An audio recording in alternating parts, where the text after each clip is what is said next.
G'day everyone, today I'm here with Dennis Boca from Local Property Network and Tradies Network. He is an absolute gun when it comes to all things property. We're in his epic office on the south side in Camp Hill here today. So Dennis, how you going, bro? Mate, living the dream, you know, one reno at a time. Yeah, amen. And for people who don't know you or what you do, give us a bit of a summary around Tradie Network, Local Property Network. Who do you guys help? And Yeah, look, as I said, Dennis, I've run both Tradies Network and Local Property Network. Yeah. Been a tradie since 1999. If someone could be bothered to do the math, it's over a couple of decades anyway. Yeah. But look, I just consider myself the lucky tradie that got to go to uni. Nice. Done my marketing degree, done postgrad in PR and journalism and all that sort of jazz. Yeah. Look, but yeah. At the end of the day, we do estimating, project management and renovations. So we wrangle all the tradies together, and in both of the businesses, I'm the builder in the scenario. So for Tradies Network and for Local Property Network, we are the builders who manage renovation projects across Brisbane, Gold Coast and Bayside. So nice. And let me ask you this, because a lot of people, go out, do renos. What's the benefit of engaging someone like yourself where you guys can do everything rather than go out, get 100 different quotes? You can probably speak to it more than I can. You've hit the nail on the head. I don't even need to speak. It's getting the quotes. That's the hardest thing. I mean, wrangling tradies. Like you could organise in a bathroom renovation project. You've got 10 trades essentially. So from demo, carpentry, plastering, painting, waterproofing, tiling, plumbing, electrical, shower screens, and then you got waste management and portaloos to top it all off as well, right? You've got a headache just thinking about it. Legit, right? 10 to 12 trades or services. Exactly, right? And by rights, you should be getting 3 quotes per trade, right? So you do the math, there's 30 to 36 site visits you've got to conduct with trades, and I guarantee you about 50% of those 36 appointments don't get met.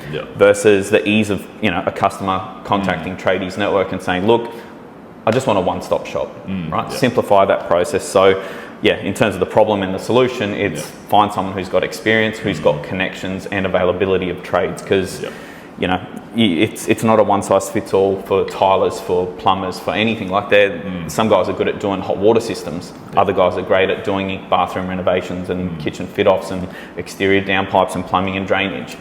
So we essentially assist clients direct and also collaborate with buyers agents, mortgage brokers as well, who we can become an extension of their business to give them access to tradies and builders who can actually sign off on projects and have prompt availability of trades. And I think that's it, hey, is around that connection side. Your average mum and dad is trying to do their first reno, especially at the moment when trades are so short. I'm sure you know better than anyone. It's like, well, if you don't have the people in front of you, who do you trust, right? And it's also, tradies you can trust is absolutely something that you need to hold on to and latch onto. We're not here to steal work from other tradies as well. We often tell a customer, to stick with good trades if they found them. Absolutely. We're busy as it is, but we've also got capacity. So the best thing about Tradies Network and the Local Property Network avenues of buying to renovate and simplify the renovations process is we've got capacity to double and triple our workload this year alone.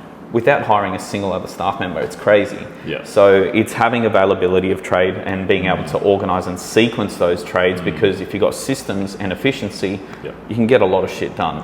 And I think that's the biggest thing, right? And we were just talking before, and you were telling me about how you got a project, and literally Dennis was telling me that they quoted this client that they'll be able to finish the project before the builder that the other people were talking to can even start the project. How can you actually, for someone listening to that, they're like, that's BS. That can't be. How can you actually guarantee something like that? How does that actually work? So because obviously, as the name suggests, with Tradies Network in particular, right, it's a network of tradies. We don't rely on just one plasterer, one painter, one waterproofer, one tiler. We've got multiple of each trade. We already do all that vetting and all that facilitating on behalf of our clientele. And we work on their price, location, availability, and if we can get those 3 things to mix well, we can tango. So and who do you find you work with the most? Is it more mum and dads coming into the market, they want to try to buy something, do a renovation, or is it more like guys who've been doing it every day of the week? Usually mum and dads who've can try to find a property. These days it's so hard to find exactly what you want. They don't have the luxury of waiting to do a knockdown rebuild. So you're finding a property that's going to be 80% what you want, and the other 20% can be done with a cosmetic reno. So we're just completed a project over at Dutton Park and just gutted all of downstairs, not a single internal wall left. and just repartitioned it to suit two additional bedrooms as a dual living scenario, a bathroom laundry combination, kitchenette, bench seating. It's just it's primed for that family to then enjoy for the next 2 decades moving forward. So 100%. And then with the renovation, all that stuff, there's a lot of mums and dads out there. They want to do a project. They want to start trying to build a bit of wealth through property, or they want to try to grow equity through their renovations, whatever it might be. Where do you see the biggest opportunity lies, when they go out looking for a property? Yeah, look, the easiest way to do it and the smartest way to do it, if I was spending my own money, this is how we operate on every reno project, is I'm not wanting to be wasteful and overspending on renovations just for the sake of renovating, right? Yeah. You want to do things under existing roof line so that you're not having to apply for council permits or any sort of jazz that comes with that. You can do a lot with just the interiors because they're the most, not just the most fun, but obviously the most cost efficient, and you can really put your stamp on it and add value. So adding an additional bathroom if it's possible is great under an existing roof line. Adding an additional bedroom, obviously as a sales pitch for moving forward, if it's an investment strategy or added value on the real estate footprint, you need to have going from a 3-bedroom 1 bathroom to going to a 4-bedroom 2 bathroom within the same footprint. It can actually be achieved a lot of the time. Massive, right? Because then I think what a lot of people want to do is do something like that, and then potentially they can go back to the bank and say, hey, we've spent X amount, it's now worth this. Yeah. Let's go back and let's do another one. Yeah, and there's opportunities at all ends of the market as well. It's not just your first home buyers and renovators as well in that, entry point, your 500s to 900s. Mate, even the blue chip suburbs, there's so much added potential value. Like I said, that one in particular over at Paddo is blue chip, 2.5 mil, 2.6 mil purchase price, spend a couple $100K, guaranteed this guy's going to make over 500K in a matter of 7 to 8 weeks time. So, which is crazy, right? Not a lot of people can say that. So kudos to you, man. And let me ask you this as well, back on the mums and dads things, heaps of people, it might even be the first home buyer, they want to get out there, do a project, start building that wealth. What's the one or maybe a few mistakes that you see people make the most when it comes to trying to do the renos and do the look? I think the biggest thing is not crunching all the numbers. They'll do a base level, this is the buying price, this is unrealistic reno budget price and holding costs. If they haven't considered all the numbers that are impacting that transaction, they're screwed and doomed from the get-go. So make sure they're getting a builder to actually come and price up. Don't get their mates' rates to come in through, because if you're pulling in favours to do your reno, yes, it's all good and well on half of the cosmetic stuff, but let's face it, if you can't call in that favour, you're going to end up paying top dollar because you need the next trade that you've booked in to come and sequence to come and get their shit sorted, and you're now going to be paying double to get something done promptly. And one-stop shops are great for first-time renovators. And then try to DIY on the second or third one, go for it. Because then you've had some exposure to the reno process and the sequence of trades and all that.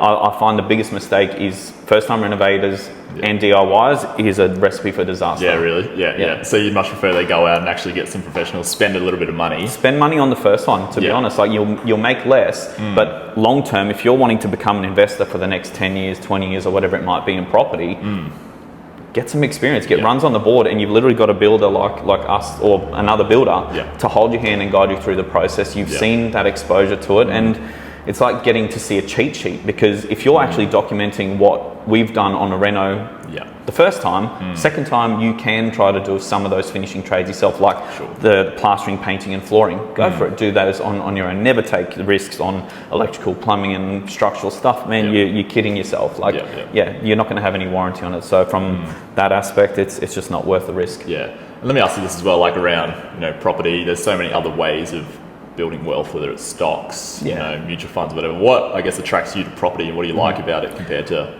other avenues of wealth building? Look, I'm just a big fan of before and afters. Honestly, I'm a sucker for it, which is why we do cosmetic renos. I'm not into doing new builds. I'm just not. It's not my cup of tea. I love a good before and after. So cosmetics and aesthetics, it's always pleasing to the eye. And yes, renovating is expensive, but there's always so much added value. You can spend money to make money. So I think it's a sure thing. The old brick and mortar side of things, mate. Just find something that's got good bones and give it a good facelift. What's maybe one thing that people miss when they go out? They're looking at a property, maybe they go out, look at a few properties on the weekends. What's something that is commonly missed when it comes to, you know, looking at unforeseen. So even engaging your own building and pest inspector. Don't rely on the sales side of it. No, it's an absolute nightmare. Like at least from the buyer's perspective, if you're serious about putting an offer on a property, pay the money, get that building and pest inspector to thoroughly overlook it, because there's moisture, mold, roof leaks, there's termites, there's so much that can just be exposed. And if you don't have a bloke who knows what he's looking for, we've got a very good one up our sleeve that that's just an absolute weapon, and would highly recommend every time. Yeah, I see it all too much, hey. It's like buyers will be like, oh, the building and pest is already done. I'm like, there's, they're not worth as much as I love all my real estate agent mates. We'll just get our own done, and then there'll be no fights about anything, and then it's all independent, right? I just find it's a good safety net, to give you that assurance when you're spending money on one of the biggest purchases you'll ever make. So and this is a bit random, but talking about property and saving up and younger people getting into the market.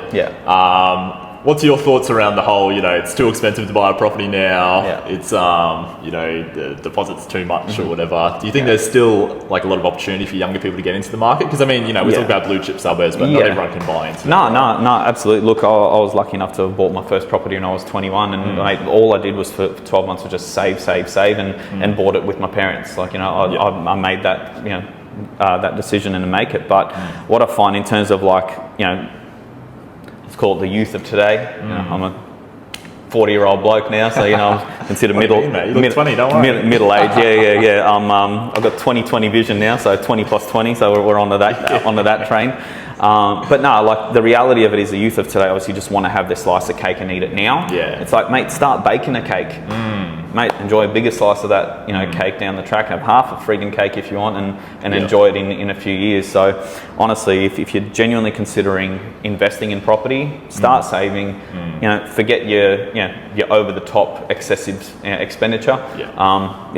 And I think you'll enjoy more bells and whistles down the track. I think that's the thing, hey, people want their cake and eat it too a lot these days. It's like, I want to buy the house, but then I also want Uber Eats on a Wednesday night. It's the instant gratification that everyone just craves, because everything is readily available. But in terms of a financial crisis and this and that, it's a touchy subject. But because I say it all the time, it's like, well, 10 years ago, you couldn't get into a house with a 5% deposit, right? Whereas now you can. So, and that's looking like it's going to increase the purchase price cap to like $1 million in the next few months potentially as well. So it's like, well, you could buy a $1 million property, maybe not quite around these areas, almost, maybe some, but for 50 grand. And it's like, I think that's pretty achievable. If you set your mind to it, definitely it is attainable. Sure. And I'll ask you one last question. What's one piece of advice you'd give to maybe a younger person? They're setting out, they want to do their first project. What's one piece of advice you'd give them to set themselves up well?